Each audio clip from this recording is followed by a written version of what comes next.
जय जोहार अमर बानी अमर गोठ में स्वागत है आप मन के। मैं हूं आप मन के संग श्रवण तंबोलियो। बुलेटिन की शुरुआत करबो ये बेरा के एक बड़े खबर के संग। रायपुर में बड़े खबर है, यहां सीनियर आईपीएस जीपी सिंह पर राजद्रोह के केस दर्ज करेंगे। सरकार के खिलाफ साजिश रचे के आरोप है। छापा के बेरा जौन चिट्ठी मिले रही ओला पुलिस षड्यंत्र माने हैं। एसीबी और ईओडब्ल्यू के छापा में चिट्ठी मिले रही। एसीबी के लिखित शिकायत पर कोतवाली में केस दर्ज करेंगे। तो ये बेरा के एक बड़े खबर रायपुर ले, जहां सीनियर आईपीएस जीपी सिंह ऊपर राजद्रोह के केस दर्ज करेंगे। सरकार के खिलाफ साजिश रचे के आरोप है। छापा के बेरा जो चिट्ठी मिले रही वो चिट्ठी ला पुलिस षड्यंत्र माने हैं। एसीबी और ईओडब्ल्यू के छापा में चिट्ठी बरामद करेगे रही से और ये षड्यंत्र माने गए। एसीबी की लिखित शिकायत में कोतवाली में अब मामला दर्ज करेगे है। तो सल्लग सीनियर आईपीएस जीपी सिंह के मुश्किल अब बढ़ा जाते। राजद्रोह के मामला दर्ज कर ले गए हैं। बीते दिन छापा के दौरान जो चिट्ठी मिले रही, जो चिट्ठी बरामद हो रही से ओला पुलिस षड्यंत्र माने। एसीबी और ईओडब्ल्यू के छापा में ये चिट्ठी बरामद करेंगे रही जिला षड्यंत्र मानेगी। सो एसीबी के लिखित शिकायत में कोतवाली में केस दर्ज करेंगे।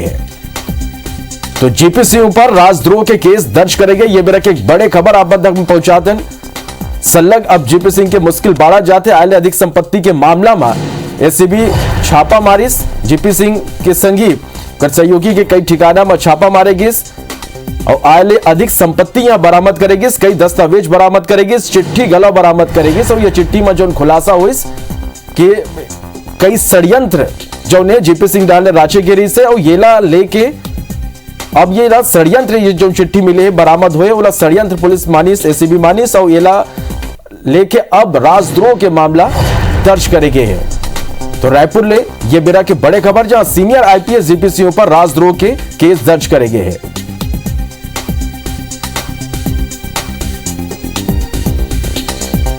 तो आय अधिक संपत्ति के मामला में कार्रवाई के बाद सल्लग अब सीनियर आईपीएस जीपी सिंह की मुश्किल जो ने वो बढ़ा जाते। अब एसीबी के लिखित शिकायत पर कोतवाली में राजद्रोह के मामला दर्ज करेंगे है। बार्थनागु रायपुर ले खबर, जी आज शिमला जाई सीएम भूपेश बघेल। सीएम भूपेश बघेल पूर्व सीएम वीरभद्र सिंह के श्रद्धांजलि कार्यक्रम में शामिल हुई। यानी 8 बजे अगले कुछ देर बाद रवाना हुई और संध्या 6 बजे वापिस रायपुर लौट आई। तो बियनिया अगले कुछ देर बाद दिल्ली पर रवाना हुई। छत्तीसगढ़ के मुख्यमंत्री भूपेश बघेल और पूर्व सीएम वीरभद्र सिंह के श्रद्धांजलि कार्यक्रम में शामिल हुई और आज ही संध्या 6 बजे वापस रायपुर लौट आई।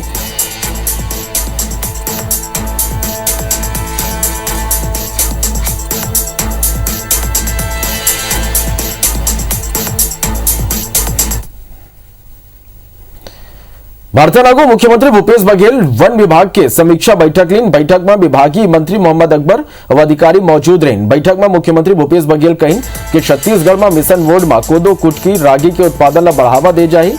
मिलेट्स के संग्रहण, प्रसंस्करण और वैल्यू एडिशन ले किसान, महिला समूह और युवा मन ला रोजगार मिले। मुख्यमंत्री भूपेश बघेल कहीं कि गांव में प्रसंस्करण के छोटे छोटे इकाई स्थापित करे जाए। वहीं Indian institute of millet research Hyderabad ले उत्पादन बढ़ाए पर तकनीकी सहायता ले जाए। बैठक में अधिकारी बताएं कि लघु वनोपज के संग्रहण और प्रसंस्करण ले महिला समूह ला बीते 2 साल में 501 करोड़ रुपया के अतिरिक्त आय हुए हैं। मुख्यमंत्री भूपेश बघेल सरकार बने के बाद पहली गांव 15 दिन तक सबो जिला में विकास काम के सौगात दिन। तहाँ पहली 15 दिन तक सब विभाग के समीक्षा बैठक करें। यह बैठक में सरकार की योजना की जमीनी हकीकत ला परखिन। विभाग बार समीक्षा के संग ही पूरा जोर वन फ्लैगशिप कार्यक्रम मनु पर दिन। संसदीय कार्य मंत्री रविंद्र चौबे बताएं कि मुख्यमंत्री जल्दी ही जिला मन के दौरा कर जनसंपर्क करेंगे। सभी जिला के लोकार्पण और शिलान्यास के बहाने जो सरकारी योजनाएं हैं उसको माननीय मुख्यमंत्री जी ने जायजा लिया। दूसरे क्रम में सभी विभागों की समीक्षा लगातार माननीय मंत्रियों के साथ और विभागीय अधिकारियों के साथ माननीय मुख्यमंत्री जी ने संपन्न किया।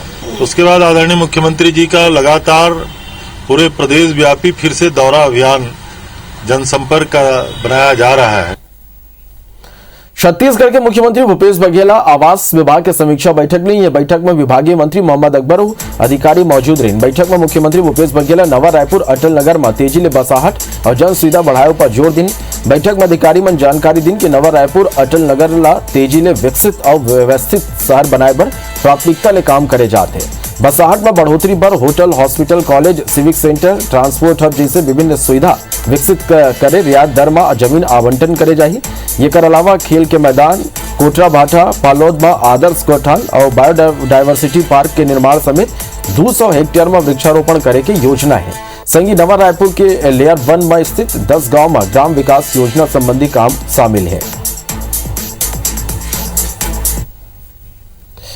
केंद्रीय मंत्रिमंडल के विस्तार में छत्तीसगढ़ एक बड़ी फेर निराशा हाथ लगे है। प्रदेश के कोनो और भाजपा सांसद मोदी मंत्रिमंडल के हिस्सा बने में सफल नहीं हो सकिन। ये कर ऊपर अब सियासी वार पलटवार होए लगे हैं।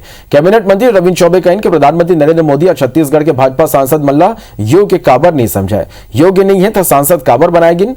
खाद्य मंत्री अमरजीत भगत कहें कि हमन ला पूरा विश्वास रहे कि छत्तीसगढ़ ला प्रतिनिधित्व मिली। हमन फूल माला और मिठाई भी मंगवा ले रहे, फिर अब सब कुछ खराब हो गए है। यति मंत्रिमंडल के बयान ऊपर नेता प्रतिपक्ष धर्मलाल कौशिक का पलटवार करें और कहें कि केंद्रीय मंत्रिमंडल ने पहले यहाँ के नेता मन ला प्रदेश की स्थिति देखना चाहिए। आधा दर्जन मंत्री खाली एक ही संभाग ले, बाकी जिला और विभाग की उपेक्षा होते। सोचना हुई कि का बस्तर ला और मंत्री नहीं मिलना चाहिए। राजधानी में पहली 2-3 मंत्री रहते रहे, आज प्रतिनिधित्व कम नहीं है। अब आदरणीय देश के प्रधानमंत्री जी ने छत्तीसगढ़ के सांसदों को योग्य क्यों नहीं समझा, और अगर वो योग्य नहीं है तो उनको सांसद क्यों बनाया, ये तो बड़ा प्रश्न चिन्ह है। छत्तीसगढ़ की उपेक्षा हुई है। तो हम लोग सब उम्मीद कर रहे थे कि छत्तीसगढ़ का और प्रतिनिधित्व मिलेगा। हम लोग फूल माला और बाकी मिठाई उठाई मंगा के रखे थे कि हम बधाई देंगे, सब सूख गया। वैसे भी पूरे प्रदेश में आधा दर्जन मंत्री आपके केवल एक संभाग एक जिला से है। क्या ये आवश्यक नहीं है कि बस्तर को मंत्री पद मिलना चाहिए?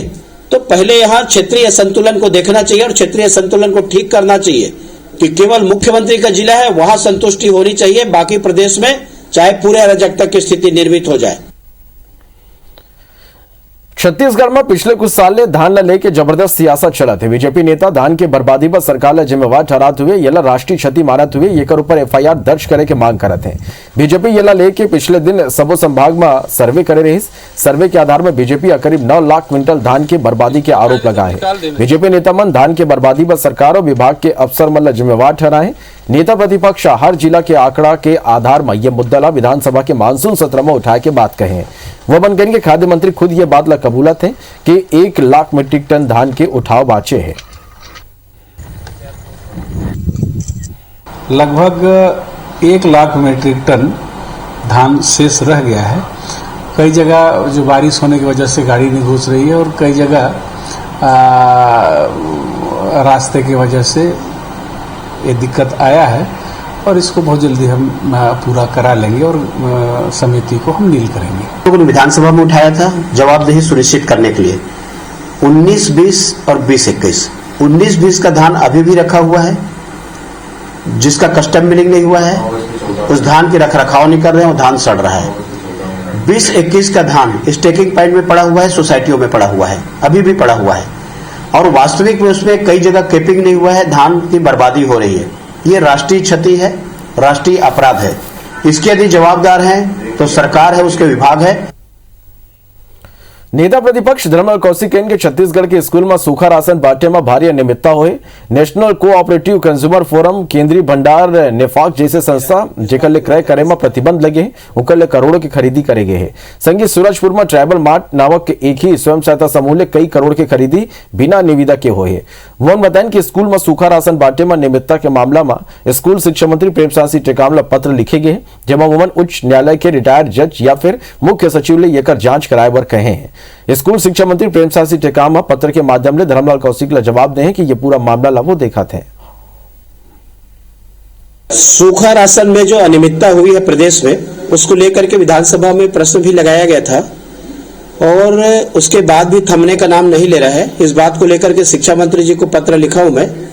शिक्षा मंत्री जी ने उसका 2 लाइन का जवाब दिया है कि आपने अवगत कराया है, उसके लिए धन्यवाद और उसमें आगे कार्रवाई होगी।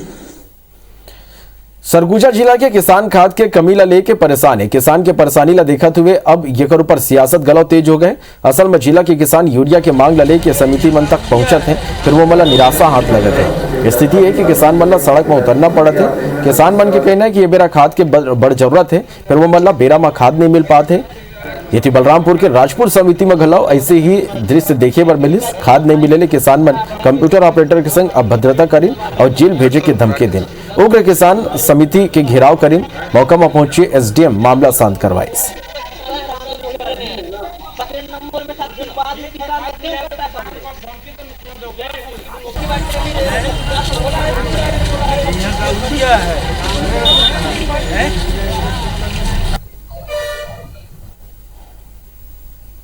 बहुत दिक्कत है, खाते नहीं है। काल परसों से आज मिलते नहीं करे, आज जो वो काल पैसा। ये इनका एक जो प्रोपेगेंडा है, पिछले साल 10,000 मीट्रिक टन का इन्होंने ऑर्डर किया था, फुलफिलमेंट हुआ।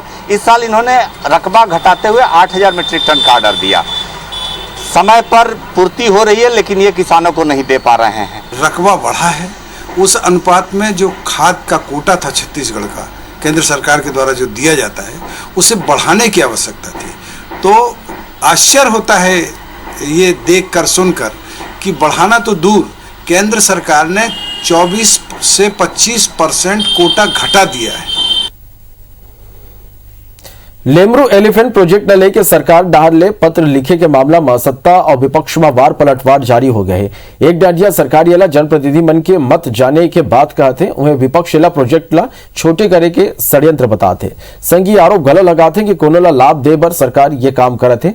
तो वहीं ये आरोप ऊपर मंत्री चौबे कहते कि हाथी विचरण के इलाका पूरा प्रदेश में है, फिर पत्र ले जनप्रतिनिधि मन ले मत मांगे जाते, न कि वो मन में मतभेद है।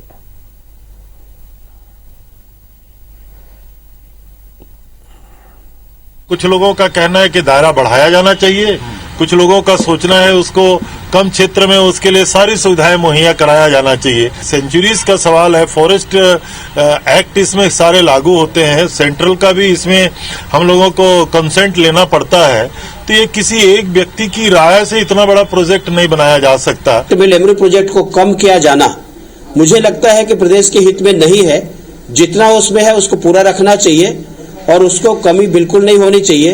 लेकिन एकाएक जो पत्र आया वो समझ से परे है। मुझे लगता है इसके पीछे कोई न कोई और बात है।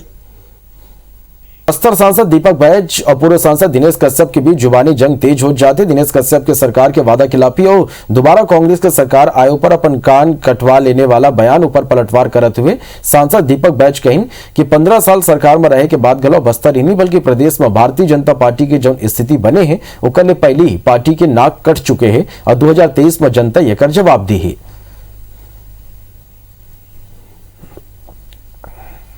अनेकों गंगा जल लेकर उन्होंने कसम खाया था, एक भी वादा पूरा हुआ कि आपको मालूम है कोई सा है? और ये कहते हैं कि हमारी सरकार आएगी। मैं आपको लिखित में दे सकता हूं, ये सरकार दोबारा आएगी तो मैं तो है ना अपना कान काट लूंगा।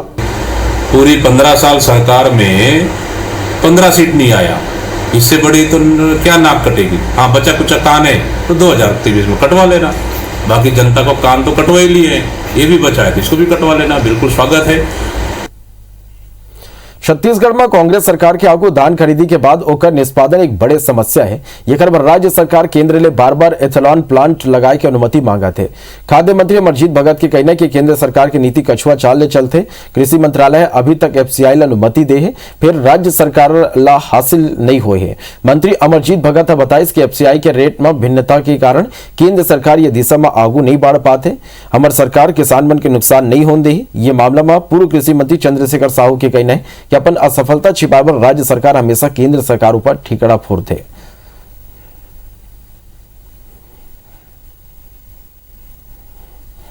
इसके लिए तो माननीय मुख्यमंत्री जी ने कई बार पत्र भी लिखा है, साथ में हम लोग जब गए थे इसमें चर्चा भी हुई है।